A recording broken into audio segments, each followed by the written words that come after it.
Hey, everybody. Welcome back to the Digital Lifestyle Podcast. I'm one of your hosts, Karen McCarran, along with Ken McCarran. And we're going to keep going with our interview style. We had one podcast that we just uploaded that was just Ken and I kind of explaining like why we do what we do and why the podcast and how our business came to be and all that jazz. So if you want to go back and listen to it, it is the most recent episode, I believe. But today we have a friend, Lyn Askin from. I'm going to let you describe your EOS journey really briefly to kind of catch people up. But you and I met through, was it Seven Figure Agency back in the, like I say back in the day, it wasn't that far back, but that's where I think you and I connected first.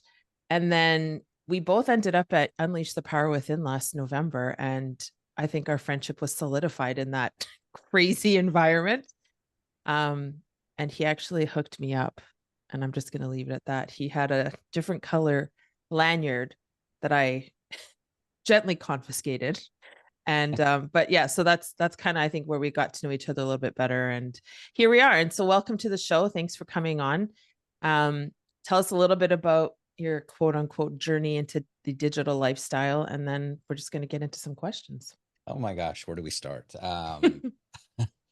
So, I mean, I've been an entrepreneur my whole life. I think when I grew up in a house with a lot of love, but not a lot of money. And I think as a young kid, it makes you entrepreneurial because you have to earn, the things that you want. And I never had a pair of Nikes or Levi's that wasn't a hand me down somewhere, and which is fine. It's just tough on a teenage kid, but you just fight through that, and I became a little bit entrepreneurial. I think I had a paper route when I was 8 or 9.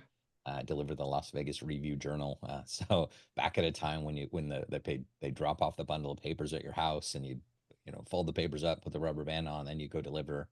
And on top of that, you had to go actually collect the money. So me, 8 or 9 years old, walking up to random strangers' houses in Las Vegas, collecting the newspaper money when I was a kid. Well, just sort of made me entrepreneurial, I guess. And I guess I had a mobile disc jockey business in my teens. I started building computers in my 20s. Um, Started one of the first online auctions in 1995. Built an e-commerce store in 1997. And then somewhere around there, just started building websites and doing marketing for other people, and built a fairly successful marketing agency that I ran for about 25, 26 years. Wow. But 2020, I had a pretty good wake up call. Had a massive bilateral pulmonary embolism and collapsed in my yard. Wow. Ended up in the ICU. So I'm very, very lucky to be here today. But when that happened, Karen, Ken, I all I could think about was what kind of mess did I just leave my wife and family? I was thinking about how my wife was going to have to go to my office. She was going to have to lock the doors, fire all the team, lose all of our clients. And that would have been the legacy that I left for my wife and my son. And, of course, I had some life insurance, but, you don't know if they're going to get it or how that's going to work or whatever. But I was just consumed with what she was going to have to do to clean up after my messes. And I guess I just knew at that time that I had to do something different. I had to fix my business. I had to build some structure that if I died, the business didn't die with me, and that I actually left something for my family. And really, that's when I found EOS and hired a professional EOS implementer, and had a pretty remarkable transformation in my business and my life. Over the next year or so, we 3x'd our revenue, we 7x'd our profit, we grew from 10 employees to 27. We was able to take myself out of sort of day-to-day operations where I wasn't having my hands and fingers in everything, and ultimately it led to a successful acquisition of my agency. So that process was transformational for me, and just sort of fell in love with EOS in the process, and I just wanted to figure out how to help people do that same thing. Because when we start our businesses, we have these visions of freedom and more time and less stress and more money, and quite frankly, for most of us, it's not like that at all. No. I'm still waiting for that myself. Yeah. Time 10 years, but being busy so far, but yeah. So became an EOS implementer, and have been helping other people put that system in place to try and get back that dream that they had in the beginning of what they really wanted when they started their business. So that's my story. I'm sticking to it. Wow. So you're And I'm scared sticking to straight, kind of, I guess, with the health scare. Yeah, What is that? That's a blood clot? Just, my morbid curiosity. That's what that means, right? that's right. I had a I obviously struggled up and down with my weight like people do, and I got on a health kick, and I got on the treadmill, and somehow I tore a muscle in my calf, Mhm.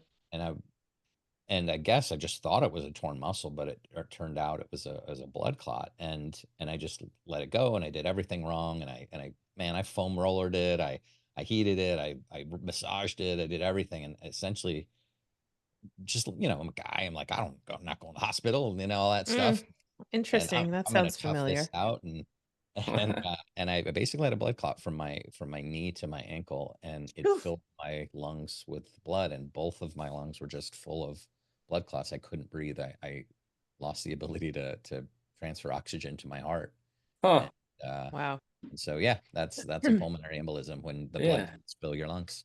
But you would never did they ever say why there was a cause of that? Like, you would never think that would be it when you're just a guy working out and stuff. Everybody gets aches and pains like that.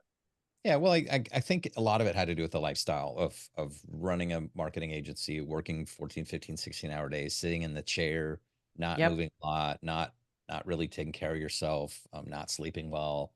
And like I said, that I'd say EOS sort of changed my life. But the truth is probably saved my life. Wow. Awesome. Yeah. Like, and I wouldn't mind talking about EOS a little bit more just for the ones that haven't heard of it. I was in EOS, or I was in EOA actually a number of years ago. So I'm quite familiar with all of that world. But to this point, like, and this is part of why we talk about this, because people don't talk about it. And we are sitting on, I mean, for me, I'm like, I'm doing partnerships. So I'm networking, I'm out and about, but Ken is pretty much at his desk the whole day. And like you always say, Ken, if Yeah. you had a successful day, it means you sat on your ass for Yeah. 10 hours and didn't really do much. I have modified that a lot as Sure. the years have gone on. I'm up and about a lot more, but yeah, once upon a time for sure.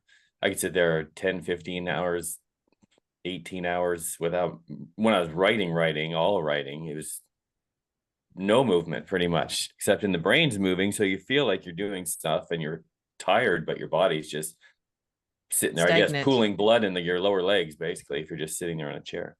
Yeah.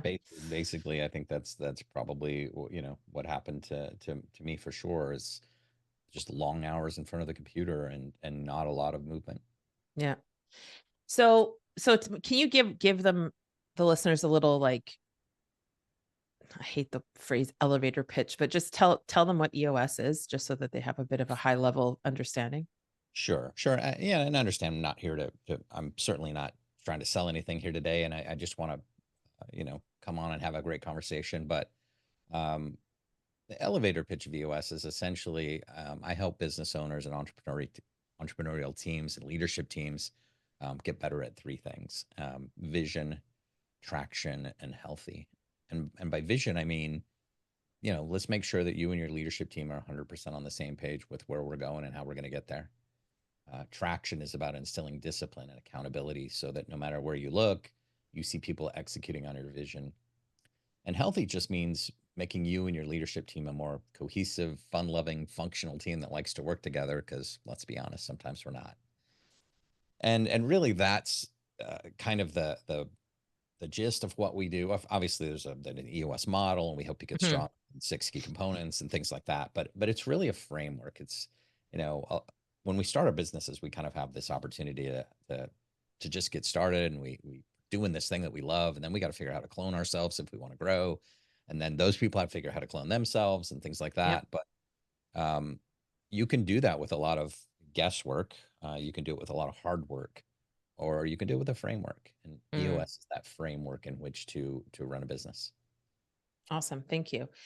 Um, and when you talk about cloning, I mean, that's sort of, I think, the crux of every digital entrepreneur right now is like scaling. How do we scale without going insane or getting a blood clot in the leg? Like those are the things I think we talk about the least. And I think it's, we're always talking about clients and, SEO and all the other shit, but nobody's really talking about like when you actually want to scale, it's really challenging if you don't have the framework, and then you can get sick and all the other things. So maybe touch a little bit on what's your routine now? Like you say, you got more active, you're taking care of your fitness more. Maybe share a little bit about, because I think like it's different for a woman than a man. And I think that's why this dynamic between Ken and I, when we do these work, because as a woman, I'm perimenopausal. I'm not going to hit the weights 5 days a week. I'm not running. I'm not doing those things. I'm in a season of like slowing down the movement of my body, still weights for sure, because that's how you keep from, breaking your hips 50 times.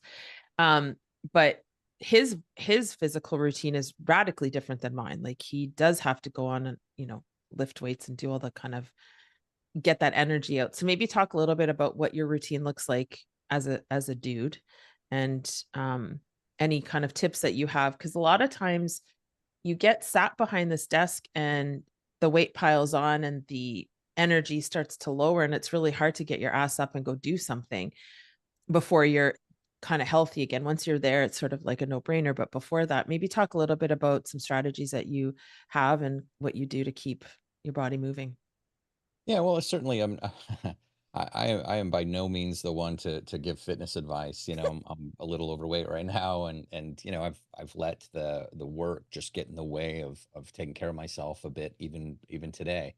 But I go through these periods of really, really good discipline, and periods of, I don't know if you want to call it depression, I guess you can call it that, of Yep. where I just can't do any of that, and I just eat to satisfy that pain that I'm in, emotionally, physically, or whatever. Right now, though, I've been watching a lot of Huberman's Lab podcast, and he's a great morning routine. And so I know it's early in my journey, but the last couple of mornings I've gotten up, I've gotten outside, I've got some of that sunlight in my eyes, and went for a good Mm. walk, and then hydrated really well, took a cold shower, and then spent some time hydrating and working, and that's just baby steps for me right now. Eventually, right now I'm intermittent fasting.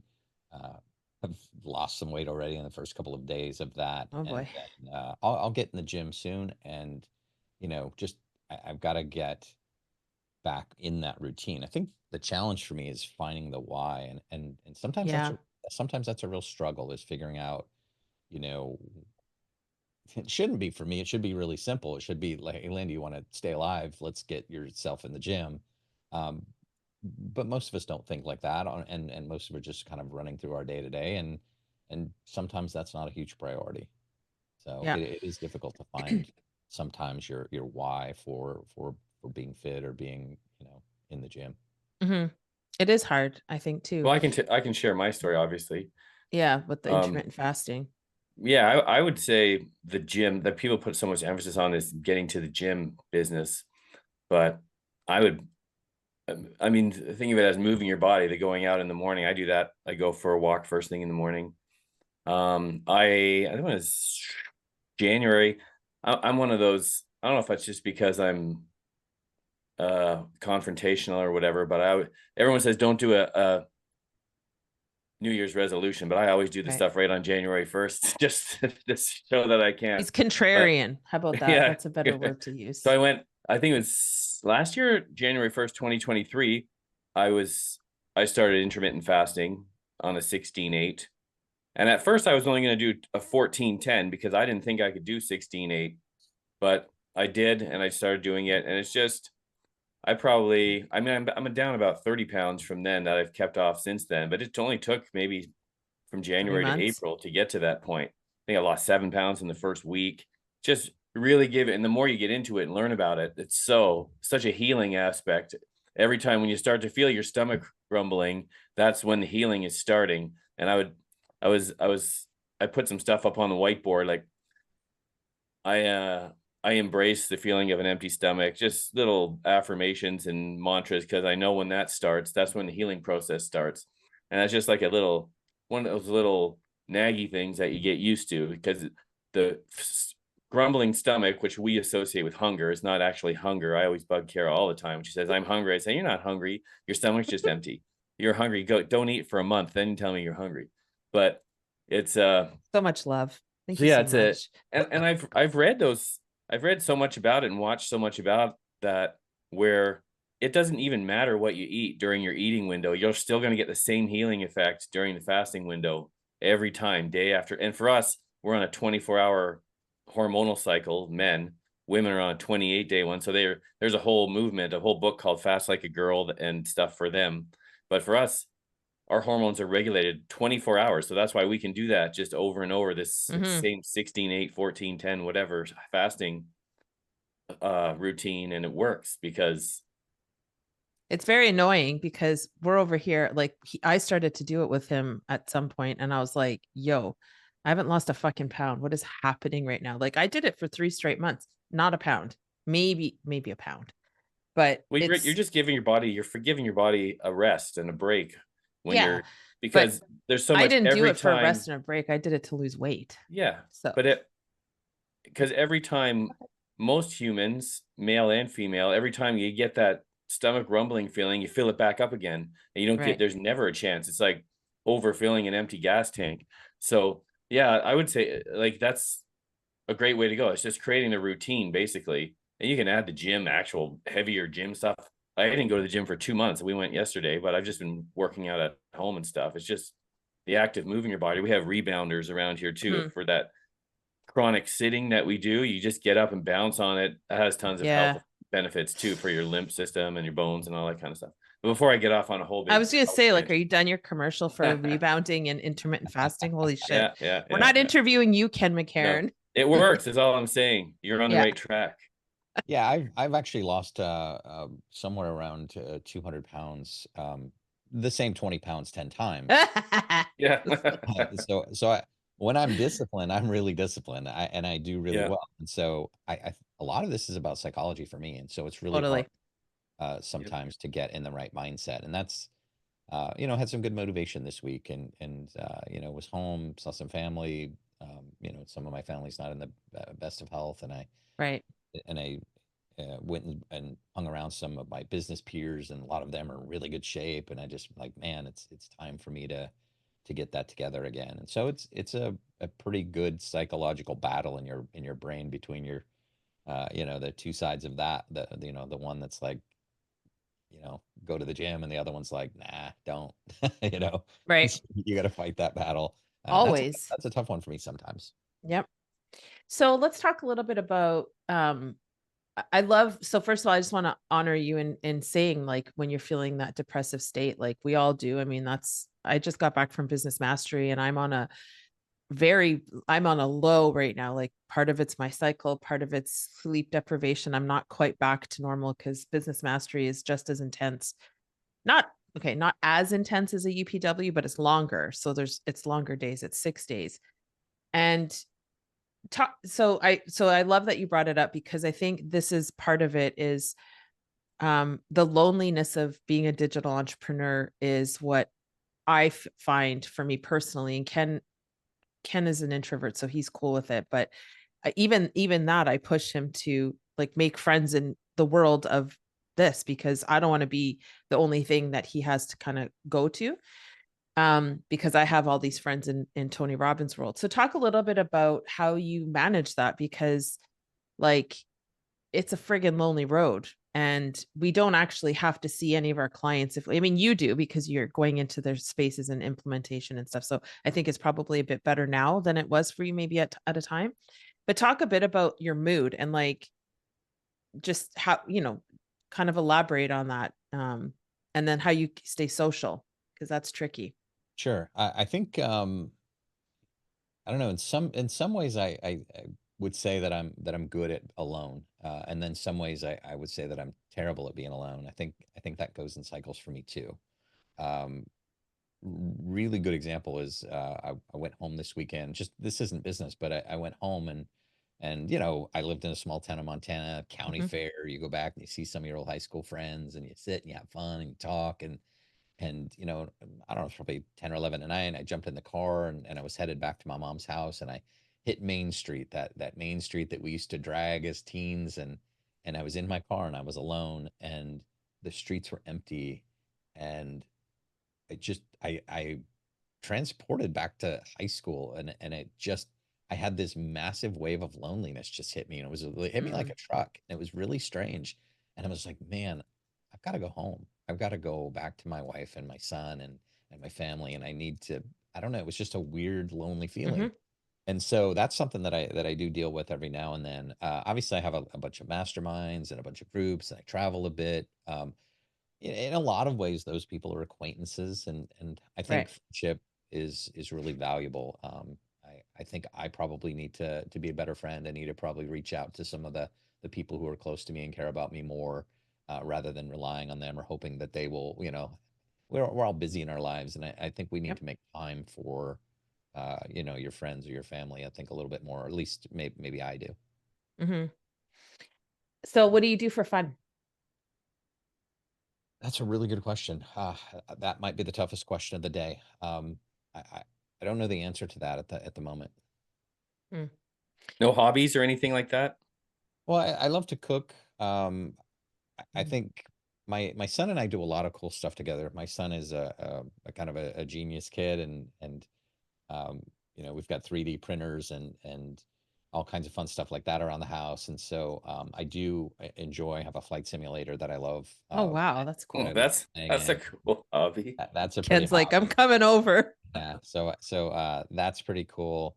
Um, as a kid, I was a sort of a DJ. I worked at a radio station, worked at a couple different ones, started a mobile disc jockey business. And so just recently I kind of started, I mean, I'm always been into music, but just recently I started thinking about just music again, and music in general. So I spent a lot of time listening to music. Really enjoy just sitting in my backyard, and because I've been such a busy entrepreneur all of these years, the life that I live right now is really, really good. I'm in the Mhm. best place I've ever been, sort of Mm. professionally, personally, financially, and I have a little more time in my life. And so, oddly enough, I like going out and trimming my trees and cleaning up the backyard and blowing the leaves off the patio. And I know that sounds a little strange, but It doesn't. those are No, it things that I sounds could awesome. never get to before. Hmm. I wanted to do them. I just couldn't. Didn't have the physical ability to do those things because of my brain and my mind was just so focused on work and whatever, and I'd Yep. Yeah. see that stuff and it would drive me nuts, and I'm sure my wife that I couldn't get to it. But I actually have a little more time in my life now, and I really enjoy that. It's simple. I can Yeah. relate to that. Just mowing the grass or something, or cleaning out a Yeah. part of the garage or something on a weekend makes you feel almost just like a normal feeling, kind of makes you feel, Mm. For years I yeah. Yeah. couldn't do that. For years I couldn't do it. And now I have a little more time. And so it's been fun. In fact, I did clean out my garage. I trimmed the trees. There you go. Took care of the yard. Just stuff like that has been really, really enjoyable for me lately, which is seems strange, but It Yeah, doesn't. I think it's, yeah, like I was gonna say, it doesn't seem strange at all. uh, Like when I can clean out my closet, like I feel like I've accomplished a like a lot. simplicity or something about life. Yeah. I find things that I'm not naturally good at when I can do as well. Remember I fixed that cupboard care and it Yep. was wonky, and it's just it makes you, because I don't know, using a different part of your brain or something, totally working with your hands or something, and it You just felt totally like a makes you king. feel it's such a different thing than the digital lifestyle we're talking about. It's all, you can run an entire business and never even meet another person, and it's, yeah, so just being able to do those things. So I can totally relate to that, trimming trees and mowing grass and all that kind of stuff, raking leaves. Hmm. there's a thing that happens. I experienced this recently. Is I lived in the last house that I lived in. I lived there for 19 years. And when you go to sell that house, now you got to clean it up, and you got to fix it up, and you got to get everything just right, and you got to paint that thing that hasn't been painted in a long time, and you got to move that thing in the yard, and you look around and you're like, this place is great. How did I live with this for 20 years like this? Why Mm. didn't I take the moment to fix that up? Because the quality of life that we create is important. And so I think it's really important to do those things as you see them, because I don't know, you just live a better quality of life when those things are just fixed and in place, and things are in their place and things like that. And so I don't know, it's just a good, it was a good eye opener for me just to realize that, man, those little tiny things need to be fixed soon. And because you shouldn't just live with that. Right. Uh, and it's challenging, of course, but you know, it's time and But money. is it challenging, or is it the story we make up about it that's creates the challenge, right? Like we've all done Tony Robbins. It's the story that you're making up about it, the meaning you give fixing the thing, or just like even getting dressed in the morning, 9 days out of 10, I will get ready. I will put makeup on, I'll do my hair, and nobody is seeing me, but I'm seeing me. And I think that's one of the biggest, the cheapest, freest, easiest ways to feel confident about your business and confident about your life is when you take the time to get ready.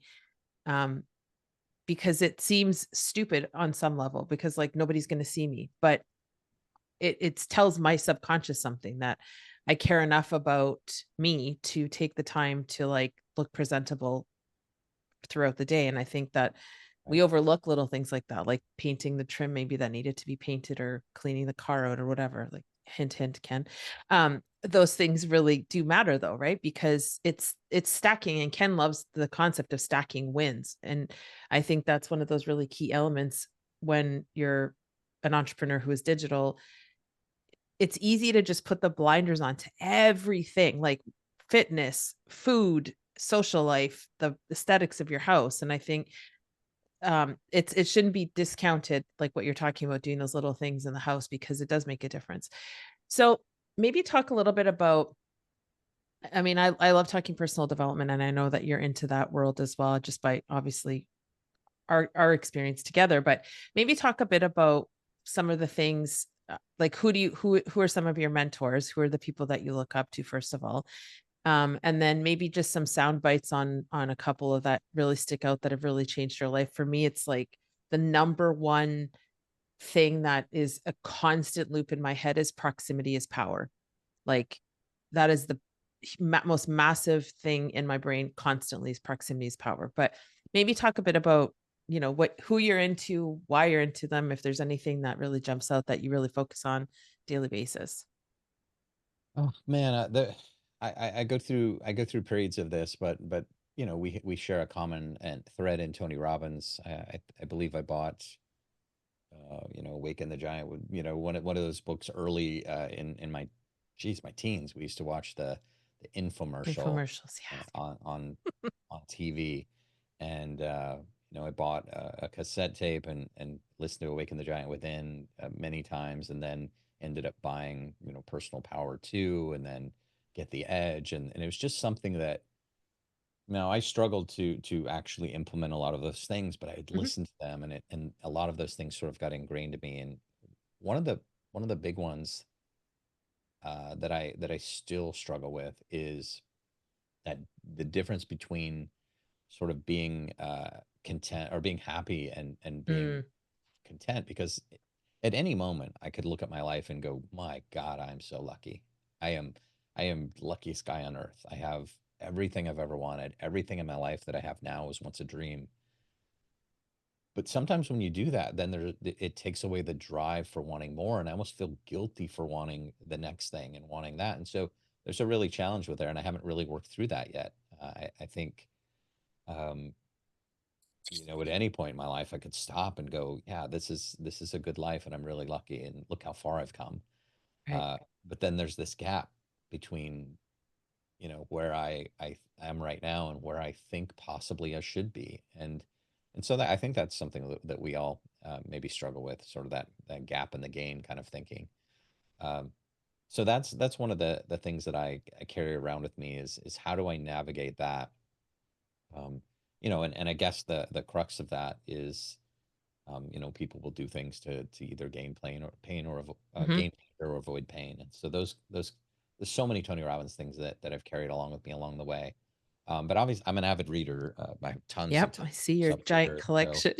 I have yeah. If I move my camera up, there's like 4 stories of Oh, that. wow. And so and I've read them all.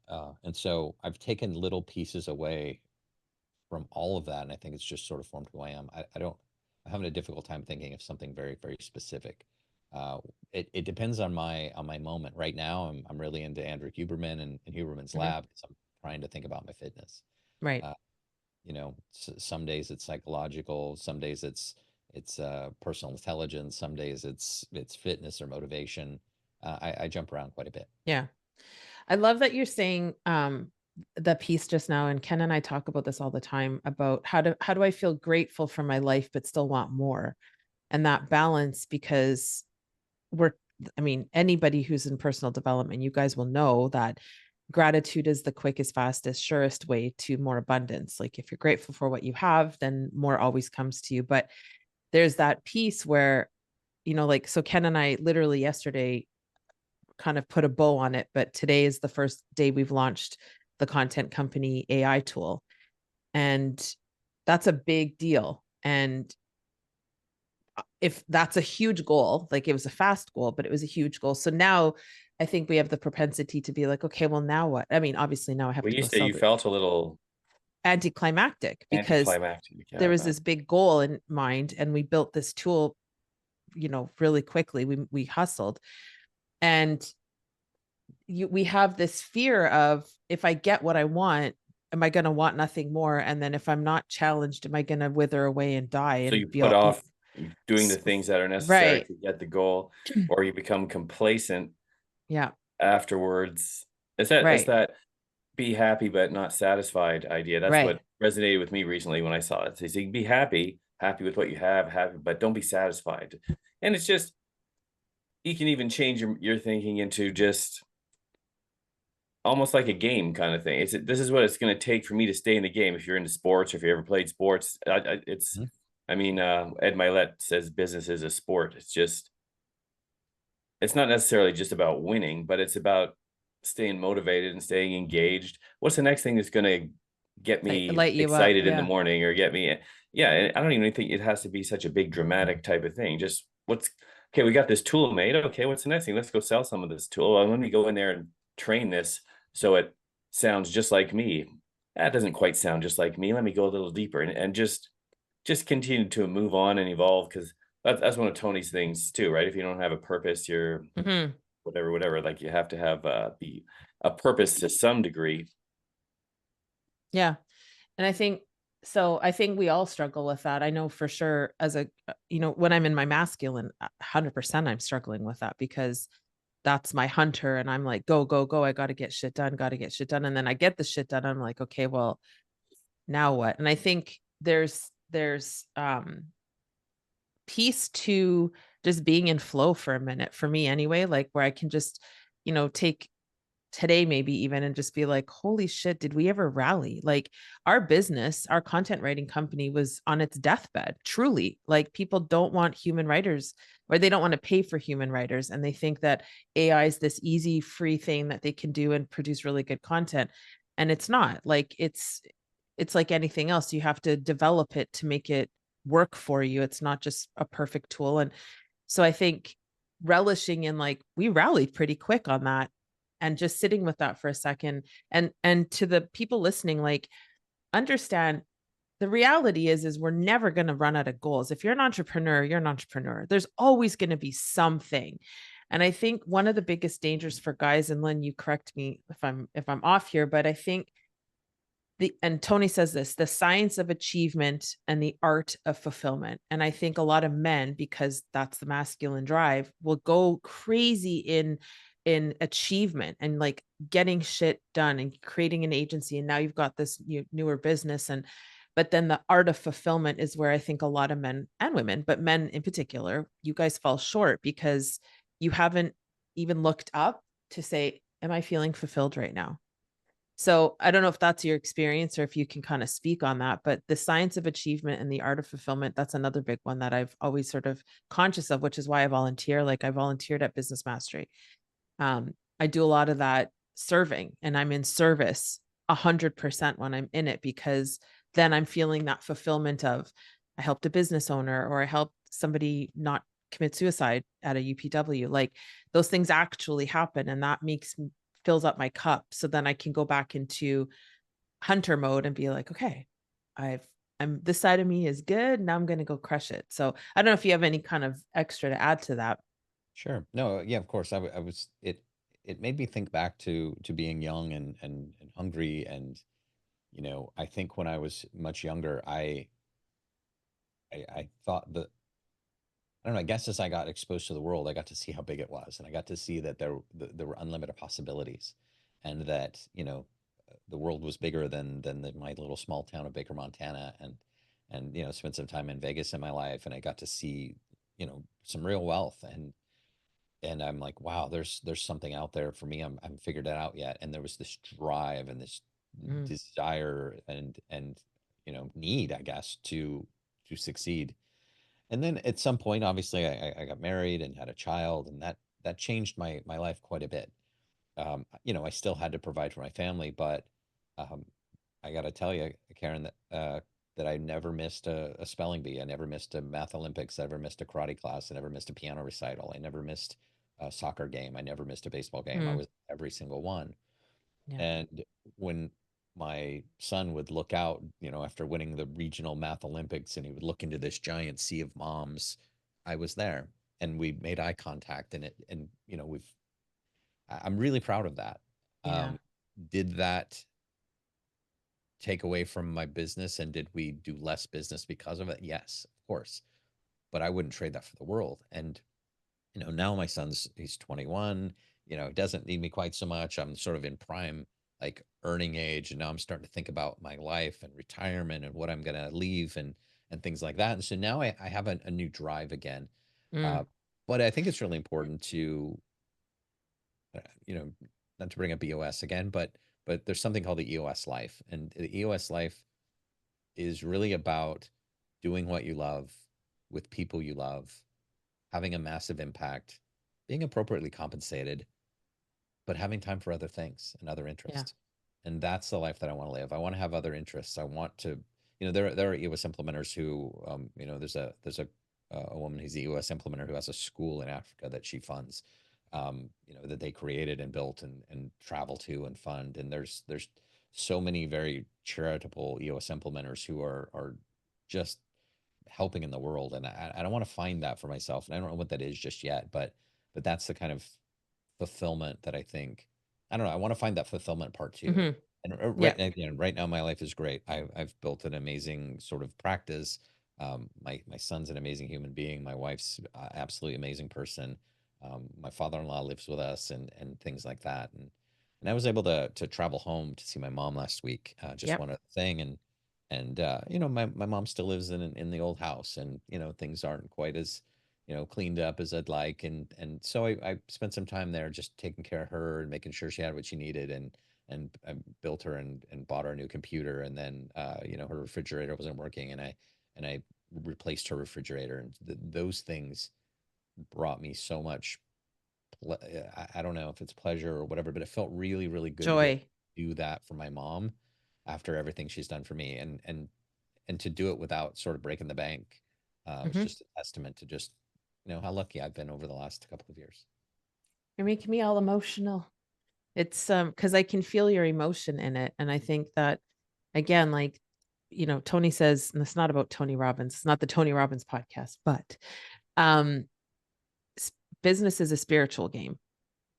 And I think the entrepreneurs, like, I can feel you through the camera, and I know I've been around you, so I know you're all heart, like you're all heart. And I think that's what makes I think that's what makes us successful. But then that's what continues to drive us, is because, okay, cool, I've built this thing and now there's this great business, but now I need to, like, and I always say that people, a lot of times spiritual people, in fact, will be like, I can't make any money and I have to do it all, give it away and all that. I think that's total nonsense. Like, I know if my house is fed and my house is in order, that's the only time I can even consider going on the outside and helping other people. And I think, that's true in politics. That's true in our country's spending all this money everywhere else, but at home, and addressing the things that, especially in Canada.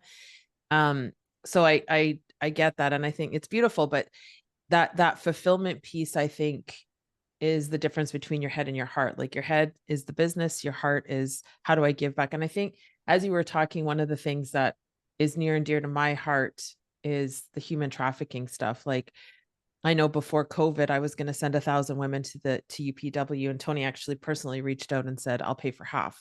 And then COVID happened and all shit hit the fan.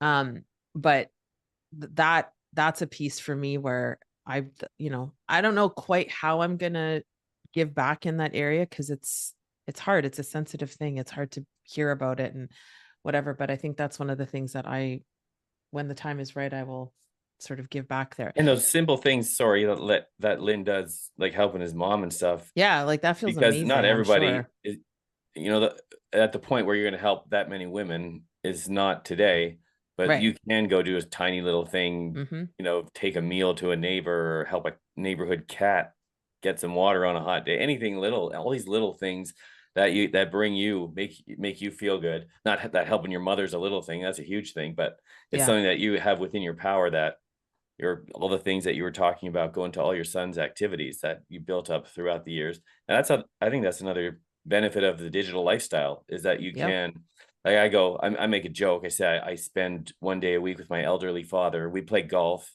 I enjoy his the elderly golf. father's not even like this guy.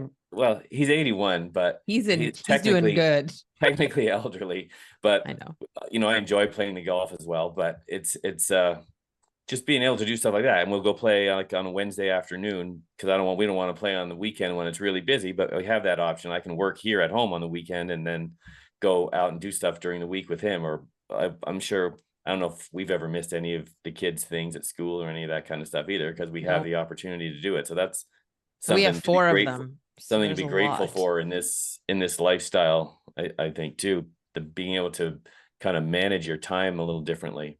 Mhm. Yeah. It's something I'm certainly really, really proud of. Well, the quote that came to mind as you guys were talking is I think it was Jim Rohn that said, "You can get everything you want in life if you just help enough people get what they want in life." Mhm. Yep. I believe that, and that's sort of the mission that I have right now. I want to help as many people as I can, and I've been doing that in the last 8 or so years, just coaching and helping and giving as much as I can, and it has paid off for me. Not that was the goal, but certainly if I look back, the last 8 years that I've spent building relationships and helping has created the business that I have now. We literally just we go on drives around. We're in Ontario near Toronto, and we go on drives in the morning. Sometimes I go by myself. Sometimes there's a couple of stables that that I go by every morning. And that was one of the things I just said. The number one thing I believe in any business, beyond skill, beyond idea, beyond marketing, is networking. And like, and not in the energy of I'm trying to get something from you, but just genuinely, like Lyn, I freaking talk all the time. I genuinely want to get to know people. And I think that, like you say, 8 years of building relationships, I mean, that's real. Like it's just how it is. And I think there's not enough, because again, it's easy to send an email or a text when you're a digital entrepreneur. People in SEO don't like talking to each other. They cannot. I mean, I worked in SEO companies for years. They don't even want to pick up a phone. And it's like, but we're still, and even with the AI stuff, like, yes, people are excited. Yes, there's a lot of hacks that you can do to increase productivity. But my belief is, like, I just spent 6-7 days with a room of 1,100 people hugging. Right. And these people really wanted the hugs. These people really wanted to sit with one another and look, that something happens chemically when you look in somebody's eyes in person versus online. So I think all of those things, like the connection, is still super, super important. And I think, and that's why you've been successful, because you put connection first. Like that's, you can tell that you're an individual that really wants to connect with the business. And that's why people trust you. And that's why people want to work with you, because you're not just, what do I got to do to get you in this car mindset and attitude. And there's a lot of people still like that, especially now with, like, there's, I don't know Ty Lopez personally, but he seems to have calmed down in the last 5 years. But man, there was a time when that guy was a super douche. Like, I don't know how he built anything, because all it was just, how do I get you in this car? So you're just kind of solidifying and validating my feelings about business, and how you have to really be a heart-centered entrepreneur, especially in digital. It's harder because of, like, what I said. But so maybe, can I tell you, yeah, something really quick that I think 100%. is sort of relatable here. So in my former life, I was a blackjack dealer in Las Vegas. And Oh, so I worked at the Mirage, and when the Mirage was the biggest property in the world, I was there, and I was dealing in the high limit pit. And so I dealt to every celebrity, movie star, TV star, athlete, whatever that you could, if you said their name, I probably dealt to them. I've dealt to Michael Jordan 100 wow. times. I've dealt to, Wayne Gretzky and Ah, all the Gretzky. sports athletes and everybody. Yeah. And then occasionally somebody would say, "Hey, Lynn, who's your favorite celebrity, or who's your favorite person to sort of deal to?" And my answer to this surprises people, but it's NASCAR driver Dale Jarrett. And I wasn't like a huge NASCAR fan, but Dale Jarrett sat on my table one night, and I became a huge fan of his. And the reason why is because when he sat down, he said, "Hey, Lynn, where are you from? Mm. Hey, Lynn, where are your parents from? So where'd you grow up? How far is your house from here? Where'd you go to high school?" He was genuinely curious about me. And this guy just won the Winston Cup, made 14, $15 million in endorsements that year. And he sat down on my blackjack table and asked me questions about my life. And he was curious. And it was really, really interesting. And I saw it happen just recently. I was at an event, a conference. We're on a boat on a sunset cruise in Miami, and a young No girl big walked in deal. the room. Yeah, we were actually Just we were at on a boat in Miami. It's fine. It's yeah, every day for we're on a me. boat. We're having this philosophical conversation on the front of the boat with a couple of people. We were talking about religion and do we believe in heaven and what happens when you die? And anyway, we were just sort of having this conversation, and a young girl came up, and she was just curious, and she asked, "What are you guys talking about?" And we just start talking. She goes, "Oh, well, then what do you believe about this? And what happens when you die? And do you believe in reincarnation? Well, do you come back as an animal? Or do you come back as a saint?" And she was just pestering with questions, and I looked at her and I thought, this girl's fascinating. Mm. And it made me realize that if you want to be fascinating, you need to be fascinated. Yeah. If you want to be interesting, be interested. Mm-hmm. And that skill is something that I realized is something that I do when I talk to people, and I ask questions. I want to get to know them, and I ask, and I think it has played such a huge factor in my life and my success that I don't know. I just think that's really powerful. I think it's really important. And it's not a trick. It's not something that I do intentionally to try get you in this Right. car. Yeah, I Right. genuinely want to know the people that I work with, and I care because I'm Mhm. curious. So I sort of that Ted Lasso be curious kind of thing. Um, I don't know. I think be interested and be curious and be fascinated. I think those are really important things. Yeah. I love That that. And helps I think, it adds texture too to the person that you're mhm, talking to when you get these layers. Like when people come on here, we're always asking, "What are you a sports fan?" Some of the guys I'll ask, who was your favorite wrestler when you were growing up? Did you just all these did you watch wrestling when you were growing up, by the way? Yeah, I did. Of course, we had Hulk Hogan and Iron Sheik and those sort of guys. I Andre the love the Iron Sheik. He's Andre the awesome. Giant back then. So you can tell how old I am. Well, I was right with you. I was watching all that kind of stuff too, even a little bit before that, maybe. But yeah, Lynn looks yeah. like So you're he looks like he's about 30 in person. I don't know what he's talking about age here, but he looks like a punk, ooh, very young. Wish. I all don't know. I right. don't know if I would want to go back. I mean, 30, sure, but anything in my 20s, I don't Yeah. know that No, I'd I want don't. to relive I those wouldn't want to days change with anything in my life because, of right. course, it led me to here. Yeah, And I'm you're good. one small moment, and my whole life changes, and I'm good. I don't Yeah. need to That's go the back and time change. continuum when you have your practical thinking. If someone says, if you could go back, but then if you go back and you turned right on this street instead of left Yep. like you did, then your whole life could be different.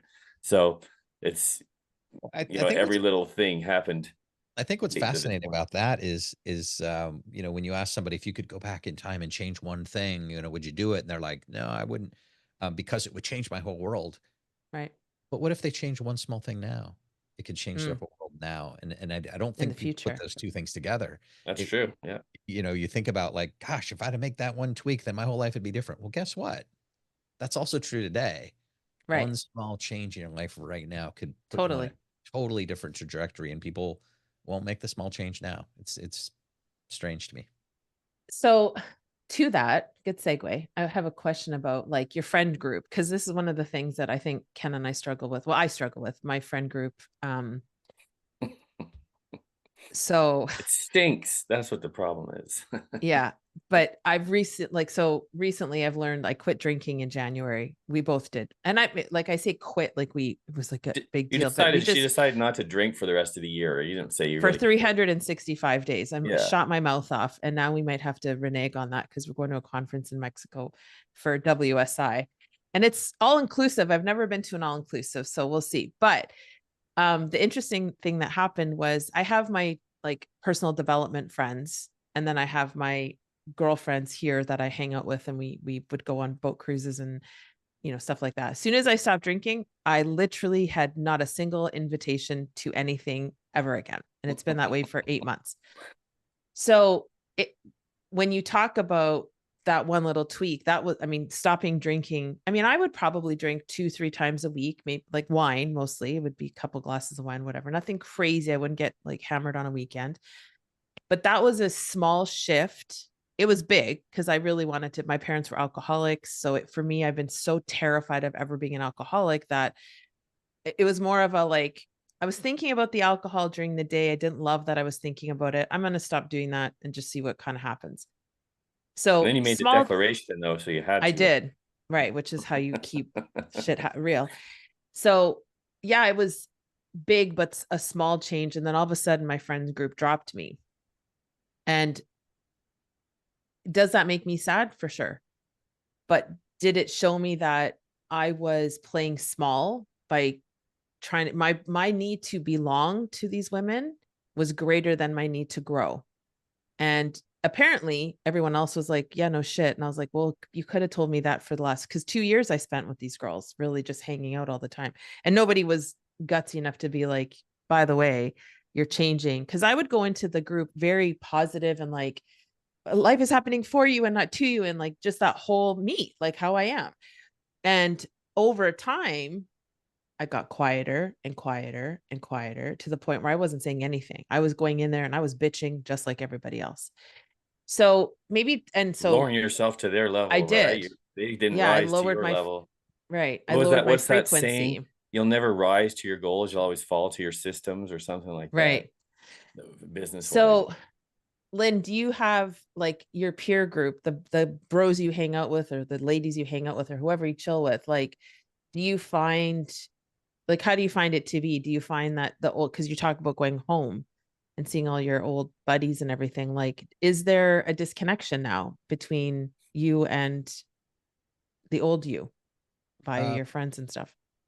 sure. And I think a good example of this is, oh man, I have so much to talk about when it comes to this. I know we're getting a little short of time, but uh, I certainly think that when my wife and I had a child, we'd been living a lifestyle of we living in Vegas and going out and drinking and partying and doing all those things. Then we had a child, and all of a sudden we were alone, and Mm, and we were no longer like, what are we going to do? Take our baby to the bar? No, of course not. No, like go out to restaurants and our friends are ordering bottles down there. And my wife and I, who are struggling financially, we're like eating a salad. And then they go, hey, let's just split it 12 ways. And we're like, no, so you guys are ordering wine and stuff. And like, we just felt like, man, I don't know if these are our friends. right. And, and so, we felt alone in Vegas and we moved and we were like, man, we got to get closer to family. And so that's one good example of that. Um, I have a great friend in town locally here, but I rarely see him. But when we get together, he has been the best mentor to me probably Mm, I've ever had. Has given me some great pieces of advice over my life that I will never forget. And so yeah, I don't have a lot of friends. I no, like I have a lot of right. people I'm friendly with, and I have a lot of Acquaintance. Yeah. I have a lot of colleagues. I don't have a lot of people that I spend time with. Obviously, my wife and my son are my whole life at this moment. Don't go out with friends. Don't go golf. Don't go fish. Don't a lot of things that I just don't have in my life right now, and that's okay. And I miss it. And I think my wife misses having her friends around too. It's just not a part of our life at the moment. I Mhm. kind of wish it was. It's hard though, too, right? Like at our age, I think because you want to be around like-minded people. And I find like with my friends, my crew friends, right? Like I just crewed and there was 20 of us, and the conversations aren't like, so like, what did you eat at that restaurant? It's like, what do you want to do with your life? Like it's the Right. conversations are the same thing. Like, what do you think happens when you die? Like those are the type of conversations that I can't have shallow chats with people. Like it's really hard for me. And most people, if you're not intentional about your friend group, most people are just complaining about everything and there's no solution. And I think that's one thing, never mind as a digital entrepreneur, but as an entrepreneur in general, like we're always looking for the solution. We're always looking for, how do I make this better? How do I make that person's life easier through a product or service or whatever? And so I think you're right. Like it, and that goes back to the loneliness thing. It's a piece that we don't talk about enough. And it can swallow you whole. Like I was really bummed about it. Hey, Ken, like about the girls not calling on me all summer. Like normally I would have been at 5 different boat cruises, a couple of pool parties, like stuff I would have been doing, and I haven't done shit. And so I You did think get an AI tool created though. That's I gonna sure did. take Right. you And on that's plenty more boat cruises in the future. right. And that's the perspective there, right? Because I didn't, and that's the gift in it, because now I'm like, holy shit, I would have blown 8 months fucking around basically. And instead, Ken and I have healed a lot of shit between us over the last 8 months. We've healed on our own. We've gone deep into Dr. Joe Dispenza, which is like so much, like, oh my God, I could talk about him forever.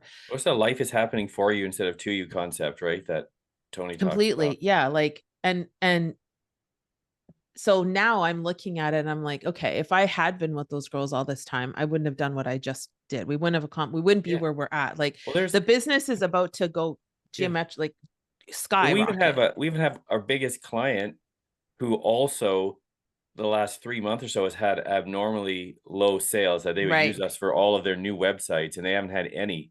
And if they had their normal stuff, we would be at a different level. We might not even have noticed or thought to have to pivot kind of thing. We Right. never got to that stage. We would have just been cruising along and going out and doing stuff and having our normal amount of money coming in. But then that it's like the universe put a throttle on that all of a sudden, and we thought, holy crap. We rely It's too sort of much. like our version of a blood clot, I think really. we're I mean, relying too obviously not much as on serious. this one client, and now Yeah. that's another thing that caused us to look elsewhere. And but that's the Pivot. solution-based thinking kind of idea. Right. Well, I and That's feel what like you makes have you good things to friends. say. Tony Lyn's talks like, about that thermostat that we always have in you Yeah. know, thermostat. It's if it's comfortable, then we don't change and we don't get up and adjust. And I think you know, one of the things that I took away from that a lot was that pain's powerful. mhm. And it's just like, again, the example being like, oh, if you put your hand on the stove, it's hot and the pain makes you take it off. Some of us leave our hand on that stove a long time. For sure. Yeah, you got to Or go, your whole okay, life, the whole yeah, life your whole life. sometimes. And you're like, man, how long are you gonna leave our hand on the stove, right? So we gotta use that sometimes. Is a great motivator. I don't like that I work well backed in a corner. I don't like that. That's when I have to fight the most. But it has been, you know, it's sort of something that I've said about myself. Like I work best when I'm like In I hate, crisis mode, right? yeah, in crisis mode. I want to be I want to be proactive and I want to build the life of my dreams, not reactive to those things. Right. Yeah, it's a balance, right? Like sometimes, I mean, I come from an abusive childhood. So for me, it is very much, I had to unprogram myself to look for crisis to feel calm and stir shit up just so I felt normal. Like that's something I've had to really decondition. Is that the right word? Decondition or uncondition? Decondition, Ken? Well, Word man. whatever. Yeah. Um, so it's interesting you say that, because I work well, and you're, as you just said that, now I'm getting a distinction about it, but I would have said until 45 seconds ago, I work well in crisis. Ken does not, because he had a totally different experience as a kid than I did. And so there's a balance there. But yeah, I mean, it would be nice to not have to have shit hitting the fan before you really come up with stuff. But sometimes it just is the way it is. It has to be. And I think those moments can be, like, obviously for you, Lyn, super life-changing. And I think it's scary, but thank God you are here. And Well, I saw Ed Milet talking about desperation too. He saying how it can be a positive thing. Like, can wait, be. if it, well, if like how you can get stuff done, I guess. He Mhm. gave the example of a mother who lost her kid at a fair type of thing. Like, you're gonna do anything in that desperation mode. Right. But it's not a fun way in a business. It's not really a fun way to live. Letting Mm-mm. yourself get to that point over and over again, and then coming through. You always come through, but At what cost? gonna get this. Yeah, yeah. It sort of rolls back to the pain and pleasure conversation here. You know, what are we're avoiding the pain of doing the work, but eventually that becomes so painful that you have to do the work, right? It's like paying your taxes, I guess. You know, it's avoid that as much as you want, but eventually that becomes so painful that you just gotta get that done. Yep. And so yeah, I don't know I guess the quote that I heard recently that I really like is choose your hard. You know, Yeah. it's hard being out of shape. It's hard getting in shape. Pick your hard. Yep. Which one, you know, it's all hard. Yeah, that It sounds like is. a David Goggins type of quote. Choose your hard. He's always talking about some stuff's gonna suck. You just got to work through the suck, or whatever, kind of however he says it. That's what makes us who we are, though, as entrepreneurs, because it feels like everybody's an entrepreneur, but that's not true. Like, most Does every people entrepreneur aren't. go for those quotes, Carrot? Like, have you I don't noticed, know. like, where a quote will just resonate, and you can take that, like, Yeah, I let think your so. food I be think your medicine, or your medicine's going to be your food eventually, kind of right. thing. But just Yeah. little things like that resonate with us, and we're, oh, okay, and then you can kind of take that. Well, because it's lonely, and I think we need those things to just be like, "Holy shit, I don't wanna do this today," and then you get to think of a really cool quote, and you're like, "Okay, fine, I can do this today," and then tomorrow's another day, but, Yeah. um You can also sort of apply them to yourself a little bit, like, you know, you hear it and you're like, oh, that fits my life here. It's a little bit like a mm, horoscope almost. Like right. you read it Yep. and you're like, okay, how does that apply to me? Oh, you know, that's exactly what I needed to hear right now. So Yeah. I'm a quote machine too. So Ah, I love all of that. the best. Well, look at my wall, like, those are all quotes or things that I've affirmations, or fear of regret, and it's backwards for you, but fear of regret is my number one driving force. Is I don't wanna get to the end and be like, "Dang it, why didn't I try?" Oh, Like, and my favorite one around that is, you know, my greatest fear is the day I die, I meet the person I could have become. yeah, that one hits, like, That's right between the painful. eyes. Oh my gosh. Yeah, and I think, like, that's why I love these conversations and doing this podcast, because you hear we're a different kind of animal, digital entrepreneurs. Like, we really are. We're not going and running a laundromat. And although that's one of the businesses we're going to buy eventually, Right. but, like, it's not the same. Like, we can get into these rabbit holes. So it's important to look up and see, oh, Lyn says the same shit I say. Oh, Ken's saying the same shit I say. Like, it feels like there's camaraderie. And I think that's super, super critical in our space. Um, so final question. What is, unless do you have more to add there, Lyn? Feel like you want to throw more quotes at me. I Oh, love go it. ahead. What's your kind of pie in the sky dream for the next couple of years, let's say, like, business wise and or personally? Like, do you have a North Star where you're like, I really want to get this done. I really want to experience this thing, or kind of what's the next step for you in the next couple of years? Um, at the beginning of the year, well, actually somewhere October, November of last year, I planned out my entire year. And what I did on that is I blocked Mondays for admin. I blocked Fridays for me, and I blocked Tuesday, Wednesday, and Thursday for my session days. And you know, if you do the math on that, there's a lot of free time there. And so my goal honestly is to do about 125 sessions with clients a year. And so that's 125 days work, and then throw in some admin. That leaves a lot of extra time there for my wife and my son and my family and travel and that other interest that I haven't quite figured out yet. And so my goal, it really is to help as many people as possible sort of live the dream that they originally imagined when they Mm, started their business. But I want to do that again, doing what I love with people that I love, having a major impact, being appropriately compensated, and then of course having time for other things. That's the life mhm. that I'm looking for, Karen. Yeah, amazing. What's Where this can people EOS stand for? You guys keep on talking about it, just so if anyone's watching and they're wondering what. Sure, I'm sorry. It's the entrepreneurial operating system, and Ah, the book Traction is the book is kind of traction makes me cry. It's a great book. Gino's great. Everything's great. But the first time I was like, ah, because yeah. it's a lot. There's one that's very textbooky, and I was like, holy shit, this is a lot. So Yeah, Traction's really textbooky, but for those of you who are visionary, I think the book Get a Grip is a yeah, it's the story or the fable of EOS, and it's about a company who's really struggling, and they hire a professional implementer, and it walks you through the entire implementation and the challenges they have, and difficult employees, and growth, and difficult conversations between the visionary and the integrator, and things like that. I think Get a Grip is probably a better book for most visionaries. Ken, cool. remember when I was, well, do you remember when I was in EO? That's Yeah. it. Yeah. So I was in the accelerator because I wasn't at a million yet. Yep.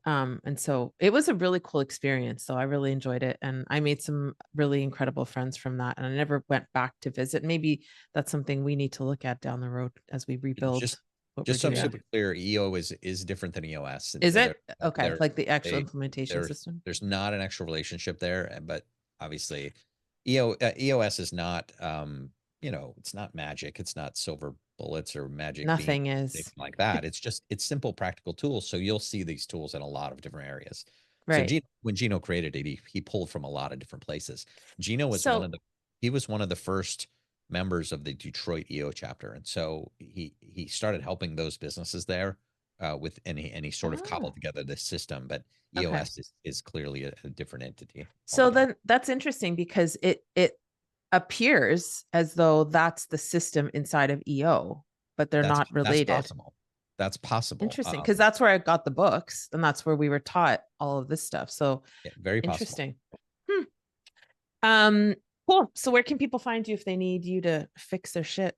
I am super easy to find. I think I'm the only Lyn Askin on the planet. So if you were to type that into a search engine somewhere, you'd run into my Facebook, to my LinkedIn, to my website, all of those things. Or you can just go to lynaskin.com and book an appointment there. Pretty easy to find. Amazing. Cool. All right. Well, thank you. I mean, that was a quick hour. I could talk for another 6, of course, but Same. that's just because I like to talk a lot.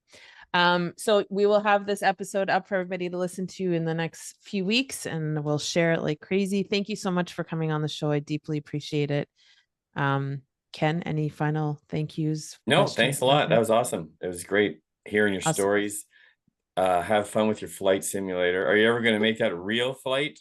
I've passed the written test, and so I went and I took the written first, got that out of the way, and now I just have to add the flight hours and nice. become a pilot. So we'll see. That's awesome. Yeah, that's cool. All right, guys, we'll see you on the next episode. Cheers. See you later. Thanks a lot.